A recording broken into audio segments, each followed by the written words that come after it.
다윗과 골리앗의 싸움이었습니다. 2036 하계올림픽 국내 후보지 경쟁 이야기입니다. 전북 밖에서는 그만두고 전북 안에서도 우리의 승리를 점친 사람은 아주 적었습니다. 전북은 이제 대한민국을 대표해 88 올림픽 이후 48년, 그러니까 거의 반세기 만에 다시 하계올림픽을 유치하기 위한 도전에 나서게 되었습니다. 이제는 예선 승리의 짜릿한 기쁨은 뒤로 하고 본선 도전을 위해서 다시 신발끈을 바짝 졸라매야 할 때입니다. 2036년 올림픽은 아주 많은, 그것도 유력한 국가들이 일찌감치 도전을 선언했거나 유치 경쟁에 나설 채비를 하고 있기 때문입니다. 오늘 시사토크에서는 올림픽 유치 전략과 과제에 대해 이야기를 나눠보겠습니다. 화면 왼쪽부터 이정석 전북자치도 문화체육관광국장, 이종석 전북자치도 체육회 사무처장, 그리고 정은천 전북연구원 연구위원 세 분과 함께합니다. 네, 어서 오세요. 네, 안녕하세요. 안녕하십니까.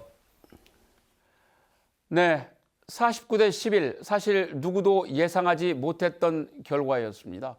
2월 28일이었죠. 당일 오후 6시 10분쯤에 현장에 나가 있던 JTBC 기자가 이 소식을 처음 저에게 알려왔을 때 득표가 두 지역이 바뀌었거나 숫자를 잘못 적은 건 아닌가 하는 그런 생각도 잠시 들 정도였습니다.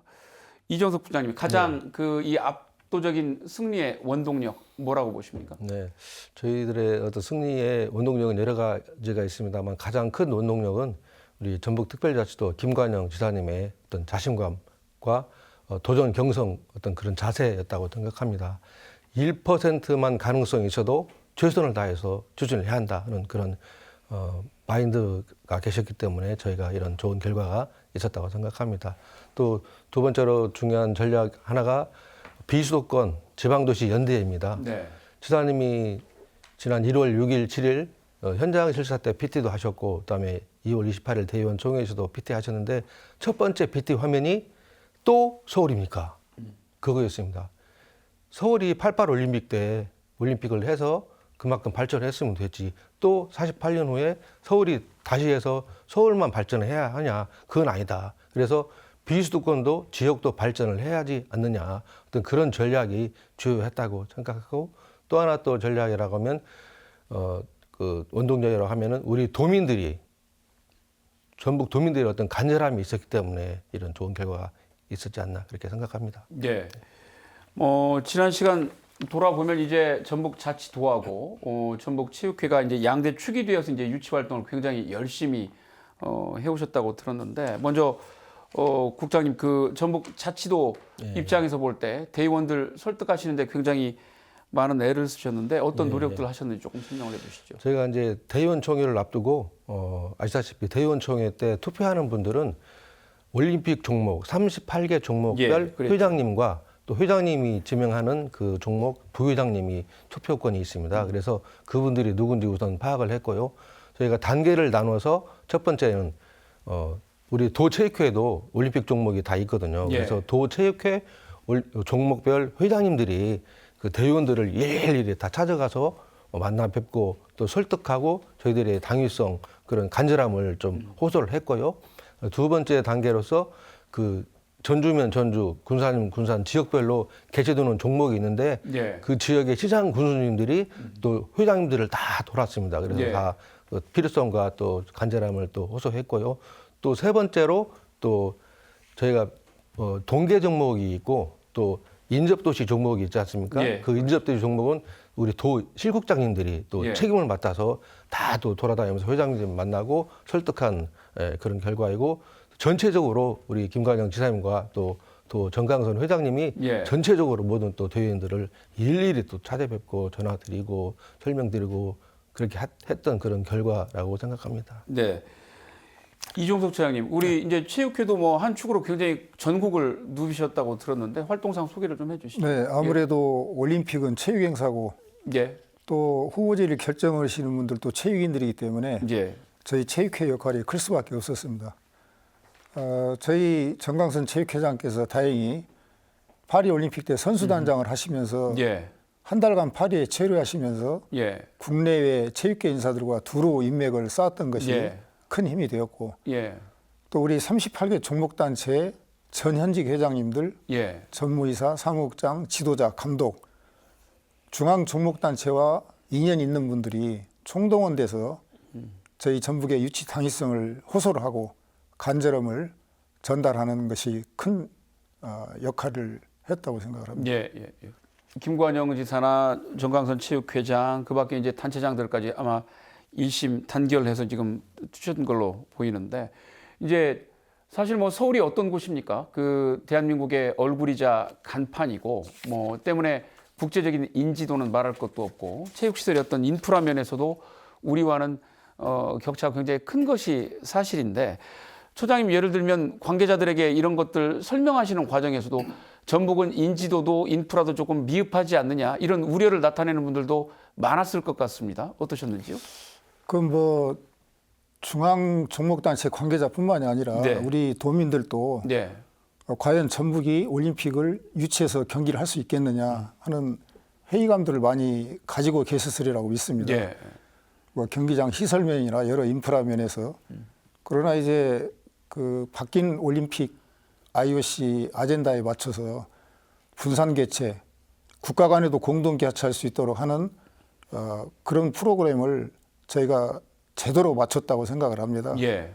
그래서 비수도권 연대 전략이 호소가 먹혔고 무엇보다도 그 국토 균형 발전을 호소했을 때 상당히 호응도가 높았었던 것으로 기억이 됩니다. 그러나 이제 그 가장 애로가 있었던 것은 작년 12월부터 금년 2월까지 중앙 종목단체, 우리 지방 종목단체 회장들 선거가 있는 기간이었습니다. 3개월간. 예.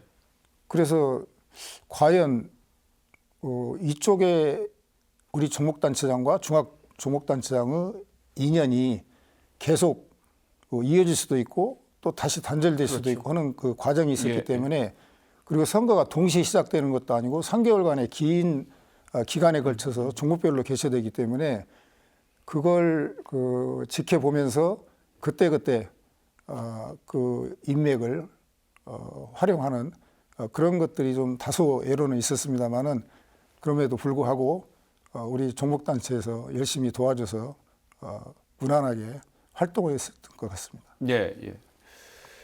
이제 뭐 그 아직 갈 길이 좀 많이 남아 있고 지금부터 이제 본격적으로 본선 또 준비를 해야겠습니다만 올림픽을 유치했을 경우에 어떤 효과가 있느냐 좋은지는 알겠는데 어떤 효과가 있을까 이게 궁금해하시는 분들도 많을 것 같습니다. 마침 이제 전북연구원에서 그 전에 경제적 효과를 분석한 내용들이 있는데요. 정은천 위원님께서 좀 네. 소개를 해주시죠. 일단 그 이 대규모 국제 스포츠 이벤트의 경제적 파급 효과는 두 가지로 놓고 볼 수 있는데요. 예. 대회 운영과 준비에 대한 투자 지출 효과가 있고요. 예, 예. 그리고 그 이벤트를 관람하러 온 방문객들의 소비 지출 효과 두 가지가 있습니다. 왜냐하면 스포츠 이벤트의 효용적 가치가 그 스포츠 이벤트를 관람하러 온 방문객들의 소비 지출에 있기 때문에 예. 이 두 가지를 합해야 되는데 예. 그렇게 놓고 보니까 전국적으로 한 40조 원의 그런 생산 유발 효과가 있고 우리 전북에는 28조 원 정도의 생산 유발 효과가 나타난 것으로 산정이 됐고요. 그리고 전국적으로 한 45만 명 그리고 전북에 한 8만 명 정도의 그런 고용 유발 효과도 나타나는 것으로 추정이 됐습니다.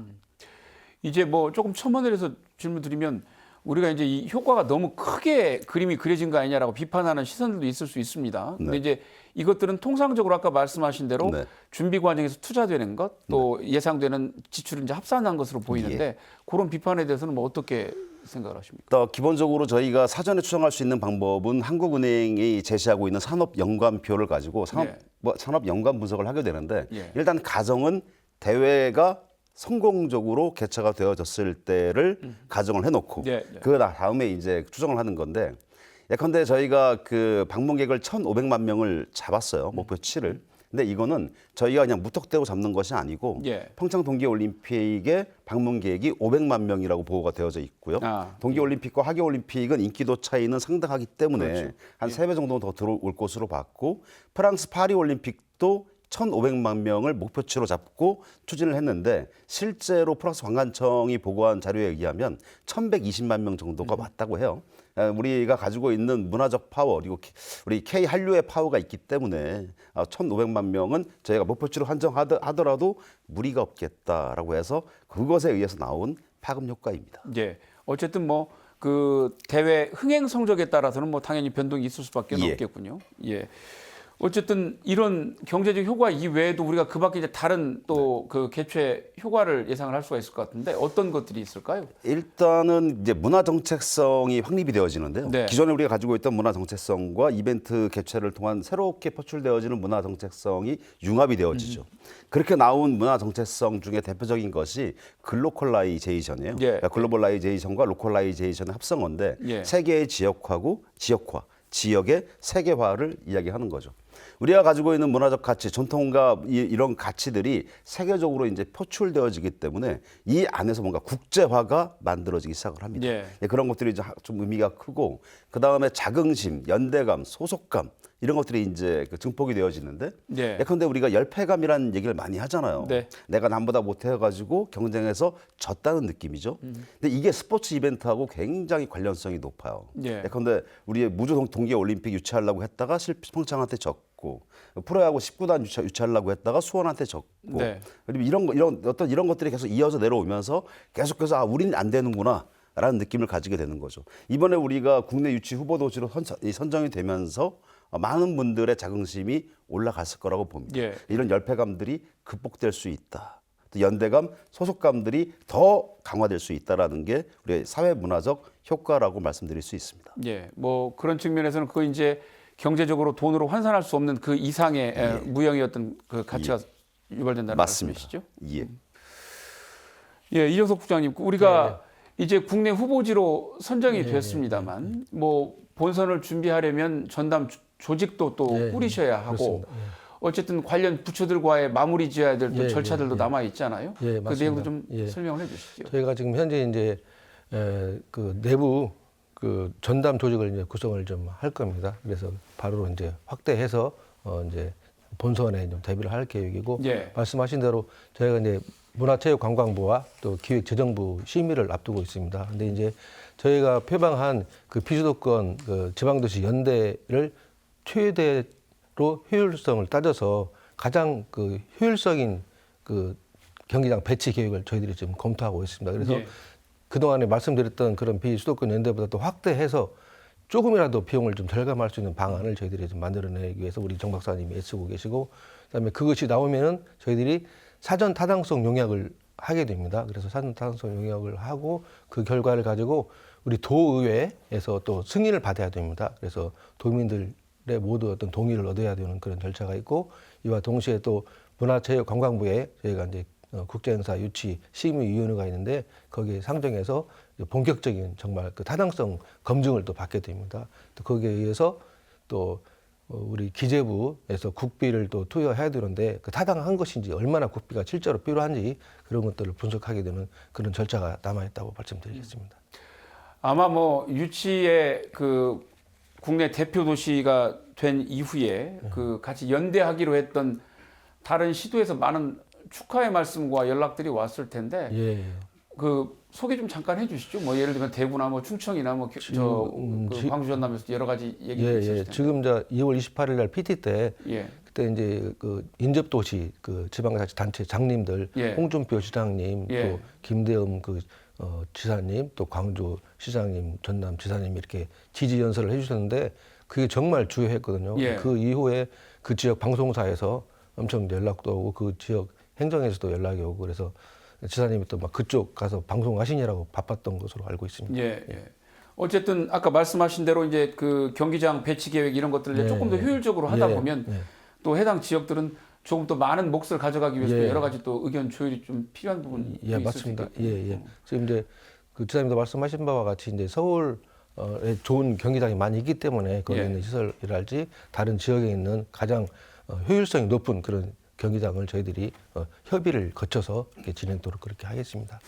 행정적으로 뭐 필요한 절차상의 문제일 수도 있겠습니다만 전담 조직 만들고 이제 유치 활동하려면 결국은 사람과 돈이 필요할 텐데 도후에 추경 절차라든가 이런 것도 진행을 하셔야겠어요. 예, 지금 추경도 저희들이 지금 준비를 하고 있고 지금 이제 5월 정도로 예상이 되는데 그동안에 이제 서울에서도 하계올림픽을 준비한 그 과거가 있고 또 얼마 전에 부산에서도 엑스포가 있었고 그래서 그런 경기 때 얼마만큼의 규모로 예산 지원을 했는지 좀 저희들이 분석해서 저희들이 가장 필요로 하는 예산을 좀 저희들이 반영해서 이렇게 좀 추진할 계획입니다.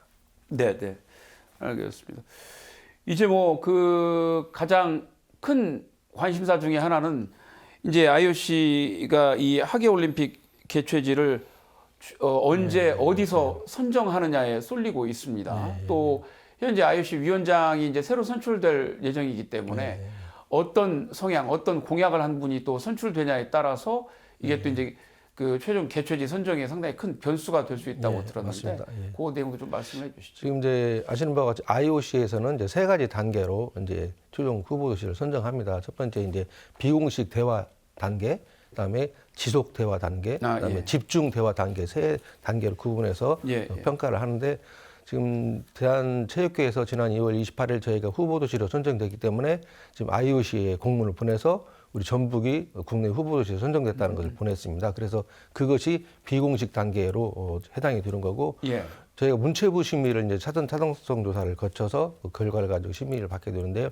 문체부에서 이제 평가가 이루어지면 그 결과 승인이 나면은 그것을 IOC에 이제 유치 의향서를 보내게 됩니다. 유치 의향서를 보내게 되면 IOC에 이제 지속 대화 단계로 접어들게 됩니다. 그래서 지속 대화 단계에서 미래 유치 위원회가 있는데 거기에서 이제 본격적인 평가를 받게 됩니다. 그리고 이제 평가를 하고 10개 나라가 있다고 하면은 점점 폭을 좀 좁혀서 7개 나라, 3개 나라 이렇게 좁혀가지고 최종 한 3개 정도 나라를 이제 선정을 하게 되고 그 결과를 이제 집행위원회에 결과를 보내서 집행위원회에서 승인하는 절차가 있고 집행위에서 또 이제 최종 그 심의해가지고 결과를 IOC 총회로 이렇게 보내서 총회에서 찬반 투표를 통해서 결정되도록 되어 있습니다. 하지만 지금 현재 말씀하신 바와 같이 지금 이제 바흐 위원장이 임기가 이제 얼마 남지 않았습니다. 그래서 3월 20일에 새로운 IOC 위원장이 탄생하면 그분의 어떤 이제 IOC 운영 그 방침에 따라서 IOC 이제 일정이 좀 변경이 될 거라고 생각합니다.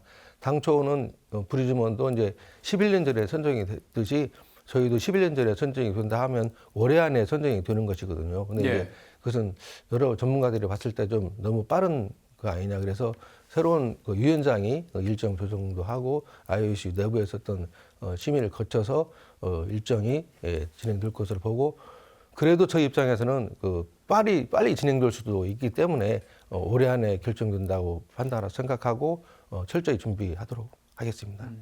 뭐 일정상으로는 쉽게 생각하면 빠르면 그 뭐 연말쯤에 나올 수도 있고 아니면 뭐 한 1, 2월 이 정도가 되는 것이 그냥 일반적인 절차다 이렇게 이해하면 되겠습니다. 내년 2월에 이제 밀라노에서 동계 올림픽이 있거든요. 거기에서 결정될 수도 있다는 의견도 있고 내년 말에 결정된다는 의견도 있고 좀 이것은 사실 미정입니다. 뭐 변수가 많아 좀 잘 지켜봐야 되겠군요. 이종석 사무처님 이번에 지금 올림픽 뭐 서두에 언급이 좀 됐습니다만 정말 많은 나라들이 지금 도전장을 내고 있고 뭐 면면들이 그렇게 만만치 않은 그 나라들이 지금 그 추진을 하고 있는 것 같습니다. 어떤 나라들이 지금 준비를 하고 있는지 좀 소개를 해 주시죠. 지금 거론되는 나라들은 약 15개 정도에 이르릅니다. 그중에 뭐 튀르키예, 사우디아라비아, 이집트, 카타르, 인도, 인도네시아, 독일, 덴마크, 폴란드, 영국, 뭐 멕시코, 칠레, 중국 한 15개 정도가 거론이 됐는데 2036년이면은 대륙별 그 순환 주기에 따르면 아시아 쪽이 유력하다 이런 것 때문에 독일이나 그 멕시코도 2040년에 신청하는 것으로 계획을 갖고 철회를 했고 다른 지역들도 현재는 미연 쪽으로 지금 거론이 되고 있는데 거의 저희가 그 확실시되는 것은 서두에 말씀드린 튀르키예, 사우디아라비아, 카타르, 인도, 인도네시아, 아프리카 쪽에 이집트 이런 지역이 저희들의 유력한 경쟁 국가가 되지 않을까 이렇게 생각이 됩니다. 이제 뭐 나라별로도 뭐 장단점도 있고 뭐 스포츠계에서는 또 국력과 별도로 스포츠계에서 좀 영향이 있는 나라도 있는 것 같은데 그 중에서 이제 우리 전주 전북과 조금 유력하게 경쟁을 할 만한 나라들을 꼽자면 어디를 꼽을 수 있을까요? 아마 대부분이 인도와 카타르를 유력한 경쟁자로 꼽고 있습니다. 네. 인도는 그 모디 총리가 중심으로 해서 범국가적으로 지지 의사를 표명했고 예. 특히 그 올림픽이 개최되는 구자라트 주가 모디 총리의 정치적 고향입니다. 아. 이전에 바로 또 구자라트 주의 주지사를 했고 거기도 우리와 같이 비수도권 연대 전략으로 문바이까지 포함해서 계획을 짜고 있기 때문에 예. 지금 현재 GDP 세계 5위이지 않습니까? 그 국가 그 경쟁력을 내세워서 도전을 하고 있고 카타르 같은 경우는 거기도 스포츠 세계 4대 이벤트 중에 수영, 육상, 월드컵을 이미 개최한 경력이 있는 국가입니다. 그리고 또 2036년 올림픽까지 도전을 하면서 강력하게 부상을 하고 있습니다. 예, 예. 뭐 말씀 듣고 보니까 인도도 뭐 인구가 요새 지금 14억으로 세계에서 제일 많고 카타르도 뭐 여러 가지 오일 저 달러라든지 여러 가지 또 스포츠계 영향력 때문에 만만치 않은 경쟁이 될 것 같군요. 이제 국제올림픽위원회 IOC의 그 평가 기준에 맞춰서 이제 전략을 잘 세워야 할 텐데요. 정은천 위원님, 개최지 평가에서 뭐 고려되는 요소들 여러 가지가 있을 텐데 어떤 것들이 중요한 것인지 좀 소개를 해주시죠. 네네. 하계올림픽 그 미래유치위원회의 타당성 평가 보고서를 보면 전략 평가와 기술 평가로 크게 나뉘어지게 되고요. 예. 전략 평가 단계에선 비전, 컨셉, 레거시와 같은 것들, 경제 환경, 인권 지수 이런 것들을 이제 주로 평가를 하는 것이고 기술 평가 단계에선 장소 기본 계획, 재원 조달 계획, 그리고 대회 운영에 대한 경험, 능력치 이런 것들을 보고 있는데 실제로 큰 세 가지 축으로 놓고 보자면 지속 가능성, 그리고 그 국가나 도시의 장기 개발 계획과의 부합성, 그다음에 기후 위기에 대한 대응 계획 이렇게 세 가지 축으로 놓고 볼 수 있습니다. 이런 축에 의해서 타당성 보고서가 작성이 되어지고 이사회에 승인을 득하게 되면 그다음에 이제 우선 협상 동시로 넘어가고 그렇지 못하면 그 미래유치위원회가 양해를 담은 레터를 해당 도시에 보냅니다. 그래서 당신들은 우선 협상 도시에 올라가지 못했고 지속 협의 단계에서 계속 머물러야 한다는 양해를 구한다는 레터를 보내게 되죠. 그렇군요. 그 뭐 여러 가지 평가 항목들이 있어서 그에 맞춰서 지금 잘 준비를 해야 될 텐데 전북이 이제 경쟁 도시 또 경쟁 국가들을 제치고 뚜렷하게 그 유치의 명분을 갖추려면 이제 그런 거에 세세하게 맞춰서 이제 답안지를 좀 준비를 메워 나가야 할 텐데 어떻게 하는 것이 가장 바람직한 방향이라고 보시는지 의견들을 좀 주시기 바랍니다. 예, 국장님. 예. 제가 지금 내세우는 전략 중에 첫 번째가 아까도 말씀드렸듯이 비수도권 지방도시 연대인데 두 번째로 저희가 내세우는 전략이 전북은 K컬처의 뿌리다. 그래서 전북이 가지고 있는 그 여러 가지 그 전통 문화랄지, 그다음에 태권도, 판소리, 그다음에 한옥, 한지, 뭐 한식 그런 K컬처의 그 요소들을 이제는 2036년에 많은 사람들이 우리 전북을 방문했을 때 그때 정말 진수를 우리가 보여줘야 한다. 그런 생각이고 그런 전략에 따라서 그거에 맞춰서 많은 세계인들이 즐기고 감동할 수 있는 그런 프로그램들을 개발해야 됩니다. 그래서 예를 들면 순창에 고추장을 체험하러 간다고 하면은 고추장 체험한 다음에 그 고추장을 가지고 또 떡볶이를 또 만들어서 먹는 그런 체험까지 이어지게 되고 또 부안이랄지 고창에 여러 큰 절이 있는데 그 절에서 템플 스테이 하는 그런 것도 저희들이 좀 구체적으로 좀 상세화하려고 하고 그런 여러 가지 체험할 수 있는 문화 프로그램들을 좀 심화 시켜서 이렇게 준비해야 한다고 생각합니다. 이종석 차장님. 지금 도에서 그 제안한 컨셉이 국제 경쟁에서도 통할 수 있으리라고 생각을 합니다. 비수도권 연대 전략이라든가 친환경, 저탄소, 그다음에 뭐 AI를 기반으로 하는 스마트 체육대 이런 것들은 우리가 국제 경쟁에서도 충분히 내세울 수 있는 무기고 지금 컨셉이 좋기 때문에 정밀하게 다듬는 과정이 좀 필요하다고 생각을 합니다. 예. 예를 들면 새만금에서 해양 수상 종목이 개최가 되는데 새만금 개발과 같이 새만금 도시 컨셉을 올림픽 도시로 또 새롭게 구성하는 그런 것들도 예. 생각해 본 적하고 또 카누나 조정 같은 경우는 임시 시설로 할 게 아니라 연구 시설로 해서 전지훈련 또 각종 국제 대회의 메카로 예. 만들 수 있는 것도 이번 기회에 고려해 봄직한 것이라 생각을 합니다. 예, 예. 그렇겠군요. 예, 위원님. 네. 그 타당성 평가 보고서를 잘 분석을 해보면 예. 우리가 어떻게 전략을 세워서 대응을 해야 될지가 명확히 보일 수가 있거든요. 예컨대 지금 인도는 아마다바드를 중심으로 뭐 뭄바이나 부바네스와르, 보팔, 첸나이, 푸네 이르기까지 예. 한 1000km 이상 떨어진 지역에서도 올림픽을 개최하는데 그럼에도 불구하고 아메다바드를 선택한 이유가 있어요. 그 옆에가 이제 간디나가르라고 여기가 구자라트 주의 주도임에도 불구하고 경기도 훨씬 더 간디나가르에서 많이 개최가 되어지는데 왜 아메다바드를 전면에 내세웠을까? 아메다바드의 그 구도심 전체 건물이 유네스코 세계유산에 등재가 되어져 있어요. 그러니까 문화적 가치를 앞에다 내세운 거죠.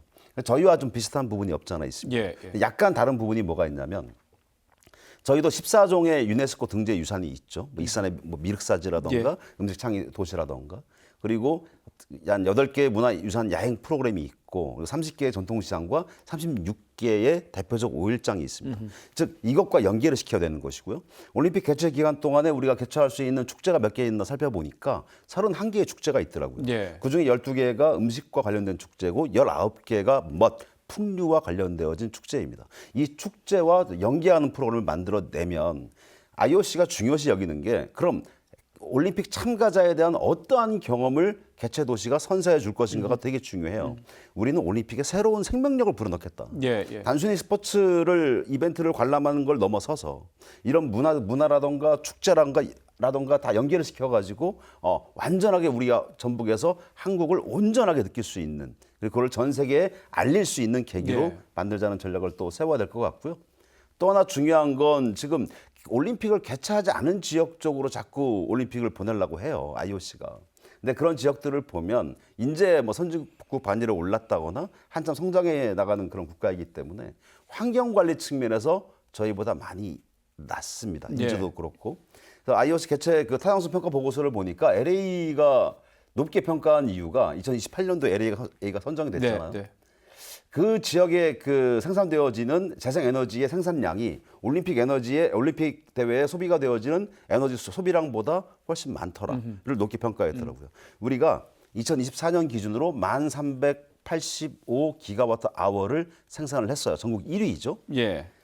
그걸 가지고 우리가 대회가 17일이란 기간인 거니까 나누어 보면 대회 기간 동안에 480기가와트 아워를 생산을 해낼 수가 있습니다.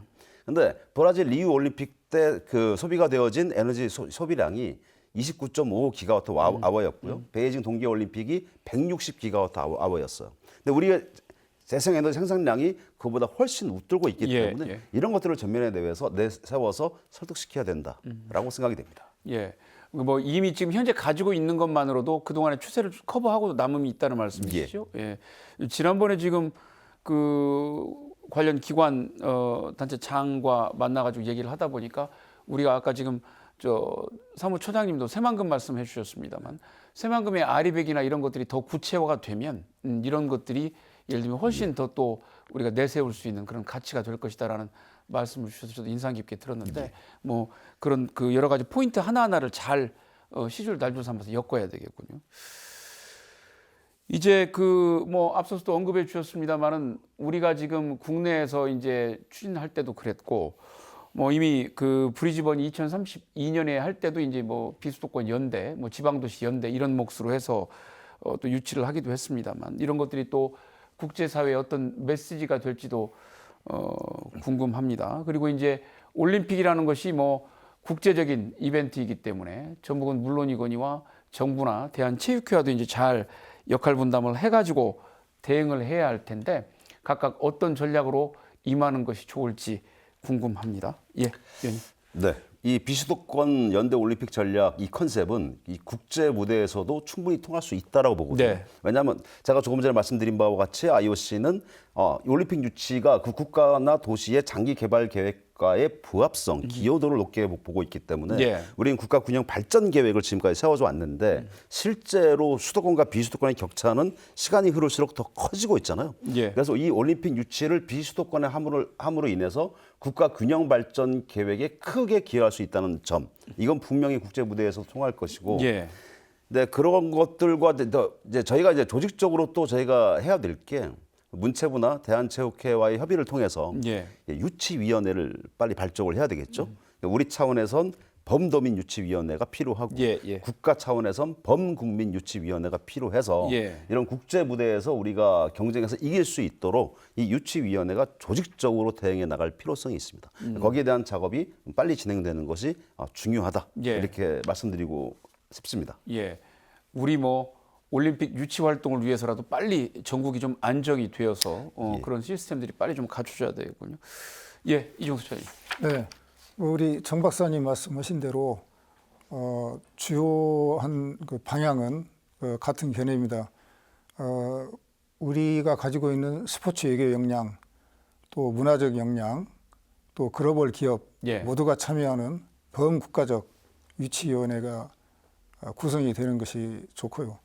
그다음에 이제 그 유치위원회가 구성되더라도 아까 소개해드린 바와 같이 IOC가 유치도시를 선정하는데 협상에 의한 계약 방식이기 때문에 예. 가장 중요한 단계가 미래유치위원회 비공식 대화 단계에서 지속 대화 단계. 예. 그 단계 이제 미래유치위원이 9분이거든요. 그 9분을 대상으로 홍보하고 설득할 수 있는 전략들 단계별로 미래유치위원회, 집행위원회, 총회 예. 그런 것들을 정밀하게 검토를 하는 것이 좋으리라 생각을 합니다. 예. 예. 예. 예.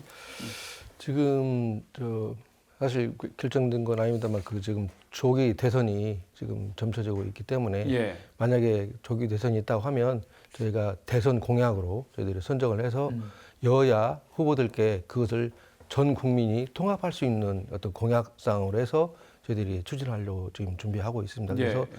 새로운 그 대선을 통해서 정말 우리나라가 좀 안정되고 또 동서화합이 이루어지는 그런 계기가 됐으면 좋겠고, 저희가 또 한편으로 시도지사 협의회가 있습니다. 네. 그래서 저희가 거기에 17개 시도지사 그 공동 결의문을 저희들이 좀 상정을 해서 모든 시도에서 2036 하계올림픽 붐업을 좀 일으켜 야겠다 예.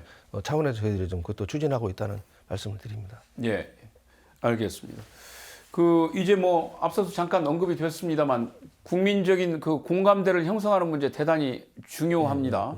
우리가 지금 전북 입장에서는 상당히 좀 억울한 측면이 있는 것이 사실입니다만 잼버리 그 실패 사태의 멍에 또 국가적으로 국민들이 그거에 대한 잔상이 좀 남아 있기 때문에 이런 거에 대한 불신을 좀 해소하고 올림픽 개최에 대한 어떤 믿음이나 신뢰를 좀 이끌어내야 할 텐데 이런 부분들은 지금 국장님 어떻게 대응하실 계획이세요? 뭐 잼버리 그 사태야 너무나 그 안타까운 마음이고 예. 지사님도 늘 말씀하시는 상황이지만 우리는 그 잼버리를 통해서 얻은 게 너무나 많다. 그래서 네. 교훈이 있다. 예를 들면 강력한 조직위원회가 필요해서 신속한 의사결정이 필요하다. 그런 것이 있어야 대규모 국제행사는 그 성패가 좌우될 수 있다 하는 차원에서 조직위원회의 어떤 그 강력한 리더십이 필요하다는 거. 그다음에 저희가 그때 14개 시군에 모든 대원들이 참여해서 체험할 수 있는 프로그램들을 만들었습니다. 예. 그래서 예를 들면 아까 말씀드린 그 순창에 고추장 담기랄지 떡볶이 만드는 거랄지 그런 것부터 해서 그 모든 프로그램을 학생들이 그때 즐기는 것을 봤을 때 너무나 행복해 하더라. 너무나 만족해 하더라. 그래서 그것을 더 좀 확대하고 극대화시켜서 많은 관광객들이 왔을 때 그걸 통해서 그 어필을 했을 때 우리 한국이 많이 알릴 수 있다고 생각해서 잼버리를 통한 참 교훈이 컸다 그렇게 좀 생각하고 있습니다. 사실은 그때 우리가 잼버리를 굉장히 그 꼼꼼하게 여러 가지 문화 행사 프로그램들, 현장 체험 프로그램들을 준비를 다 했는데 태풍도 오고 이러는 바람에 또 분산되고 이래서 그것을 다 그 활용을 못 했습니다만 아까 말씀하신 대로 전북이 어떤 K한류의 본산이랄지 뭐 다양한 문화 콘텐츠 이런 것들을 그 올림픽 준비를 할 때 또 활용할 수도 있겠군요. 맞습니다. 예. 이제 그 적자 올림픽에 대한 그 우려도 일부에서는 조심스럽게 의견을 내시는 분들이 있습니다. 뭐 이른바 승자의 저주라고도 뭐 합니다만 행사를 잘 치르고도 뭐 많은 시설들이 제대로 활용되지 않거나 아니면 흥행에 조금 실패를 해서 경제적으로 그 예상했던 기대했던 효과를 충분히 누리지 이제 못하는 경우들이 왕왕 있었기 때문입니다. 우리도 이제 88년에 치렀던 서울올림픽이랄지 또 최근에 치렀던 평창 동계올림픽도 조금은 이제 그런 면에서 평가가 엇갈리고 있다는 얘기가 나오고 있는데요. 정은천 의원님, 예. 전북 어떤 그림 그려야 될까요? 일단은 그 좀 비난하시는 분들이 이제 이렇게 표현들을 하죠. 올림픽에 필요한 대회 시설들은 화이트 엘리펀트다라고 하잖아요. 예. 가지고 있으면 폼은 좀 나는데 이걸 관리하는데 많은 비용이 들어가니 애물단지로 이제 전락이 되는 거죠. 예. 일단 그러한 부분들을 그런 효과를 최소화하기 위해선 신설 경기장의 신축을 최소화하고 기존 경기장과 임시 경기장의 활용을 최대화하는 게 우리 기본적으로 저희 전략이었어요. 예. 그래서 이번에 보면 농구, 탁구, 배구, 핸드볼 딱 네 종목만 신축을 하고 나머지는 기존과 임시 경기장을 활용을 합니다.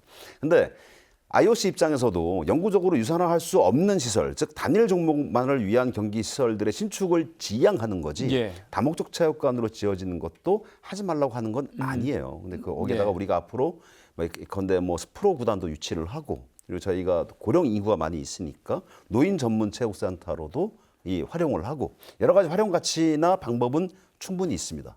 가장 중요한 것은 이제 올림픽이나 올림픽 대회 유산 레거시가 제일 중요한데요.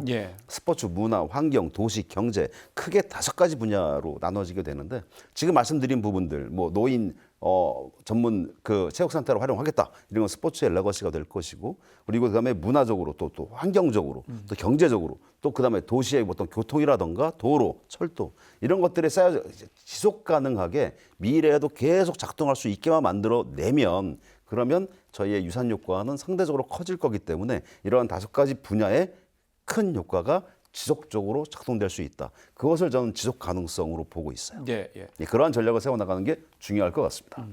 말씀 듣고 보니까 좀 궁금한 점이 하나 생겼는데요. 그 2002년에 우리가 이제 전주에서 월드컵을 치를 때 이제 국내 10개, 일본에 10개 이제 경기장을 각각 짓거나 이제 정리를 했습니다만 우리가 이제 어떤 예산 투입의 문제 이런 것들을 고려해서 지금 전용 경기장으로 지금 지어놨잖아요. 그러다 보니까 이제 사실은 당시에 예산은 종합 경기장보다는 좀 적게 들었지만 이제 축구 경기 이외에는 지금 할 수 없는데 우리가 지금 메인 스타디움을 전주 월드컵 경기장을 증축해서 지금 쓰겠다라는 계획으로 지금 내놓으셨잖아요. 이제 아까 말씀하신 것처럼 사후 활용성이랄지 신설은 조금 먹지 않은 그런 흐름에 이제 부합하기 위한 것인데 저는 이제 이게 내부적으로 면밀하게 검토를 하셨겠지만 경기장이 충분히 메인 스타디움으로 활용 가능한가 약간 좀 궁금합니다. 설명 좀 해주시죠. 일단 기본적으로 저희가 이제 그 전문가하고 함께 검토를 해보니 그러니까 이제 우리 전주 월드컵 경기장 보면 모서리가 이렇게 비어 있잖아요. 그것만 채운다고 하더라도 만석 이상을 더 채울 수 있다라고 돼 있더라고요. 그럼 저희가 이제 기본적으로 그 기준이 국제 기준이 5만석이 넘어가야 거기서 세레모니를 저희가 진행을 할 수가 있어요. 그러면 이 세레모니를 진행하기 위해서 또는 육상 경기를 개최하기 위해서 육상 경기장을 신축을 한다. 그럼 기본 5천억 이상이 발생이 되어집니다. 어마어마한 비용이 발생되어지는 거죠.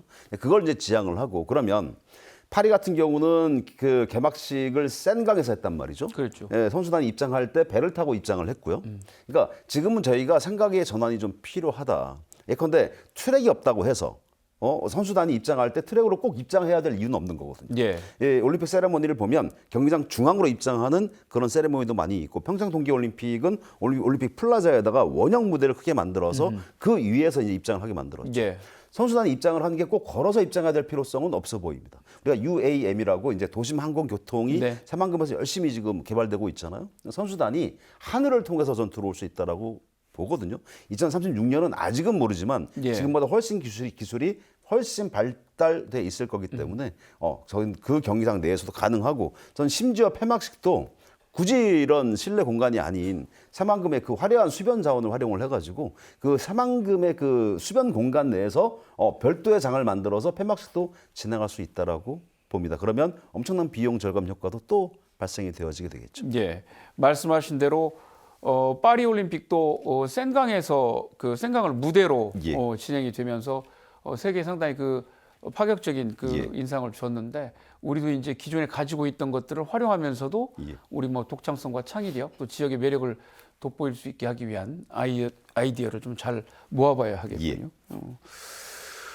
이중섭 차장님, 우리가 지금 어쨌든 국제 무대에서 전북이 아직은 낯설고 생소한 도시인 것은 분명합니다. 이제 뭐 비공식 공식 단계로 넘어가면 어쨌든 전북의 강점을 IOC 위원들한테 이제 적극 설명하고 또 홍보를 해야 할 텐데 어떤 전략으로 접근을 해야 할까요?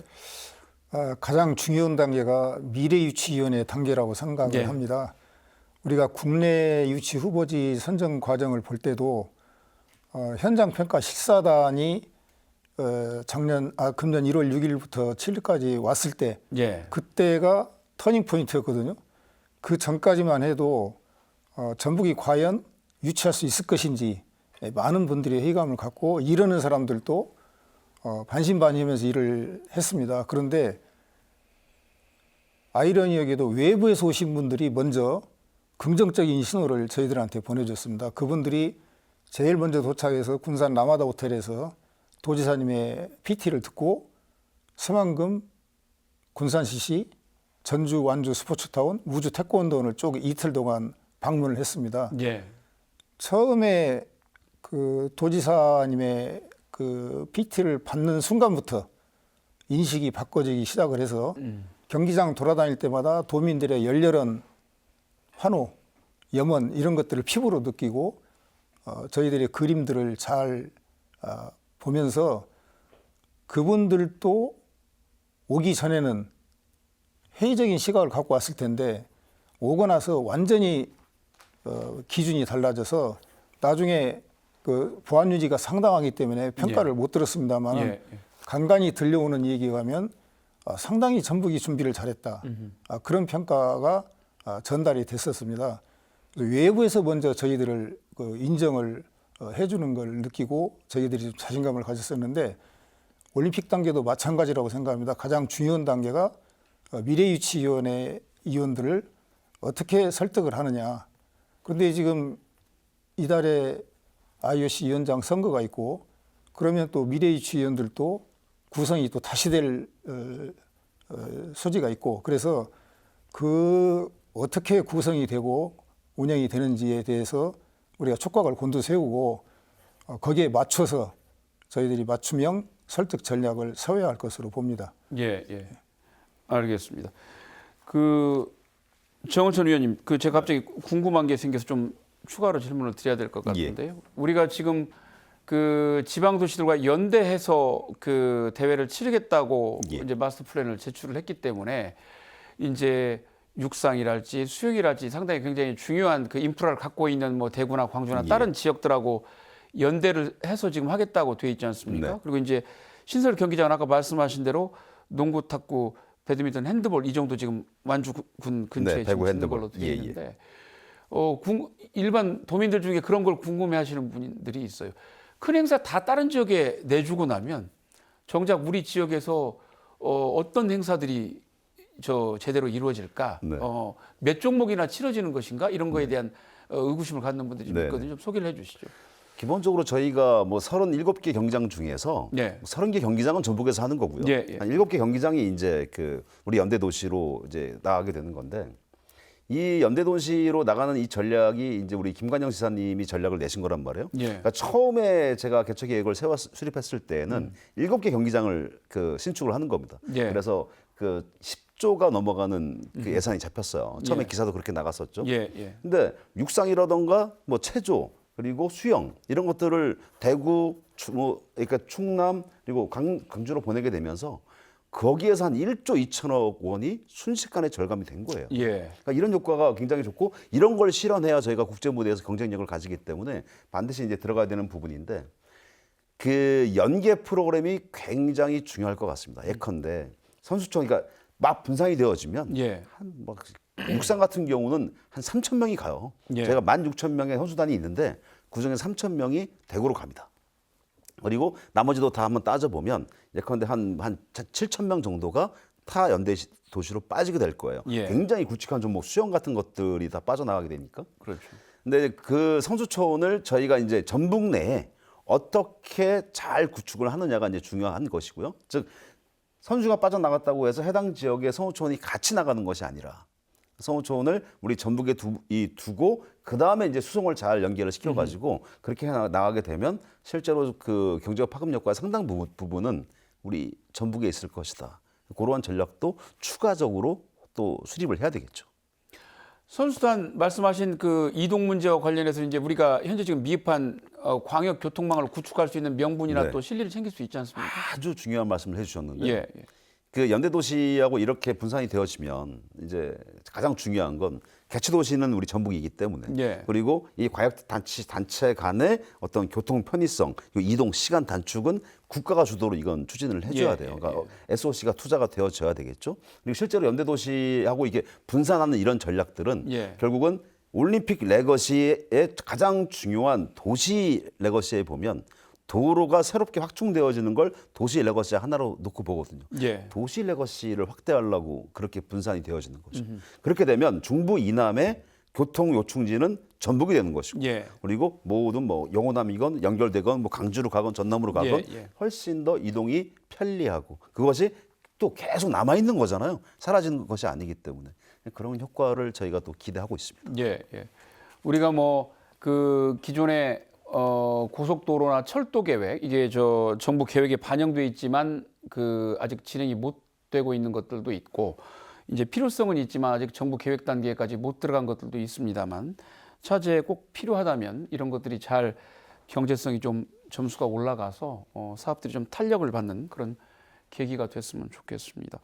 그 이정석 부장님 방금 말씀 듣고 보니까 아까 지금 그 우리가 전담 조직 준비하실 때 부산 엑스포 조직이나 뭐 평창 조직이나 이런 그 조직 운영 사례들 좀 한번 확인해 보겠다고 하셨잖아요. 그 이런 부분도 확인이 될지 모르겠습니다만 국민들이 잘 아시는 것처럼 부산 엑스포 같은 경우에는 정부 차원에서 정말 어마어마한 지원 사격을 했단 맞습니다. 말입니다. 그래서 그런 부분도 좀 따져봐서 만약에 조기 대선이 치러지면 뭐 여야가 유지가 될지 변경이 될지는 모르겠습니다만 뭐 엑스포 못지않게 큰 행사니까 맞습니다. 그런 점도 조금 우리가 확인을 해서 요구하는 근거로 삼을 수도 있지 않을까 그런 생각이 드는데 어떻게 보세요? 맞습니다. 이제 예. 이렇게 되고 이제 대선 공약으로 선정이 되고 저희가 이제 그 유치 과정에서도 이제 국비를 좀 받아서 예. 도비만 우리 지역에서만 하는 게 아니고 범국가적으로 투자해서 준비를 철저히 해야 이 중차대한 우리 2036 하계 올림픽을 좀 따낼 수 있기 때문에 예. 정말 국가 차원에서 범국민 차원에서 좀 준비를 해야 할 거라고 생각이 듭니다. 예, 알겠습니다. 올림픽 전북이 그 올림픽 본선 경쟁에 나간다는 것, 전북 역사적으로도 생각해 보면 정말 대단한 빅 뉴스가 아닐 수 없습니다. 마무리 질문이 될 것 같은데요. 우리 도민들 어떤 마음으로 응원하고 또 준비해야 할지 한 말씀씩 부탁드리겠습니다. 예, 예. 의원님. 이 IOC 미래유치위원회의 지속협의 평가 단계에서 네. 제일 중요한 게 그 IOC 미래유치위원회가 자비를 들여가지고 그 조사를 해요. 그네 나라의 인권 지수 그리고 그 나라의 경제 상황, 정치적 안정성 그리고 그 국민이나 해당 개최 지역이 올림픽 유치를 지지하는 여론, 지지도 이런 것들을 네. 자체적으로 평가를 한 다음에 여기서 가장 가능성이 높은 도시를 이제 우선 협상 도시로 해서 집중 협의 단계로 넘겨주는 겁니다. 도민들의 지지도가 그 사이에 약간 뭐 빠진다거나 이렇게 하게 되면 당연히 국민 지지도도 빠지게 될 것이고요. 예. 그럼 저희는 집중 협의 단계에 후보 단계에 올라갈 수가 없어요. 그래서 우리 도민들께서 끊임없이 저희 이 올림픽 유치에 대한 긍정적인 마음, 기대감, 또 소속감들을 좀 이렇게 계속 중간에 어떤 그런 떨어지는 것이 없이 해주셨으면 좋겠고, 그리고 이제는 이제 우리가 국제화가 이제 되는 거잖아요. 우리가 전북이 대한민국을 대표로 해서 전 세계 엄청난 도시들과 이제 경쟁을 해 나갈 건데 그 와중에 이제 국제화가 이루어지는 것이 가장 저는 올림픽 레거시 중에 큰 것이다. 예. 그래서 뭔가 좀 해외, 우리 도내에 거주하고 있는 그런 다른 나라의 주민들에 대해서 뭔가 다양성도 가지고 포용성도 좀 더 넓게 가져주셨으면 좋겠다. 예. 그들이 곧 우리한테 가장 필요한 인적 자원이다라는 예. 걸 인식해 주셨으면 감사하겠습니다. 네, 알겠습니다. 예, 이종석 소장님. 예. 네. 그동안 우리 도민들에게 잠재되어 있던 패배의식을 떨치고 이제 우리도 하면 된다, 할 수 있다는 자신감을 좀 가졌으면 좋겠습니다. 예. 대전, 세종, 충남북을 중심으로 하는 충청권에서는 27년도 하계 유니버시아드 대회를 유치했고 광주, 대구는 달빛 동맹을 맺어서 2038 아시안게임을 유치한다고 나서고 있습니다. 그 틈바구니에서 우리가 자칫하면은 구경권으로 전락할 수 있는 위치였었는데 예. 이제 우리는 하계 유대의 충청권 또 2038 아시안게임 광주, 대구의 틈바구니가 아니라 네. 중심 지역이 되어서 올림픽에 도전하는 쾌거를 이뤘습니다. 이제 과거에 전라북도는 전라 가명의 소재지로 전라도의 중심이었지만 예. 한때는 또 전라도의 변방으로 또 인식이 되어서 이제 예. 독자적으로 우리가 한번 바라서 보자 해서 전북 특별자치도를 또 출범시켰지 않습니까? 예. 예. 이 시기에 맞춰서 우리 전북 특별자치도가 인접 지역의 틈바구니가 아니라 중심 지역이라는 자긍심을 가지고 성원을 해주신다면은 분명히 좋은 결과가 있으리라 이렇게 생각이 됩니다. 네. 국장님. 예. 이제는 그 저희 행정이 또 체육회에서 나설 때가 아니고 이제는 이 도민 한 분 한 분이 예. 나서야 한다고 생각합니다. 그리고 모든 또 국민이 도와줘야 한다고 생각합니다. 모든 분들이 홍보 대사가 되어서 우리 2030 하계 올림픽을 기원해주고 응원해준다고 하면은 분명히 우리가 달성할 수 있다고 생각합니다. 천재일호라고 100년에 한 번 올까 말까 한 기회를 저희가 잡았습니다. 예. 이번 기회를 이용해서 정말 전북이 하나로 똘똘 뭉치고 우리나라가 동서 화합을 이루고 국토 균형 발전을 이룬다고 하면 이거야말로 정말 우리 대한민국의 최대의 어떤 솔루션이 되지 않을까 생각합니다. 예. 네, 많은 성원과 협조 부탁드리겠습니다. 네. 네. 오늘 말씀 잘 들었습니다. 예. 램프를 만들어낸 것은 어둠이었고 나침반을 만들어낸 것은 짙은 안개였으며 탐험을 하게 만든 것은 배고픔이었다. 프랑스의 대문호 빅토르 위고의 말입니다.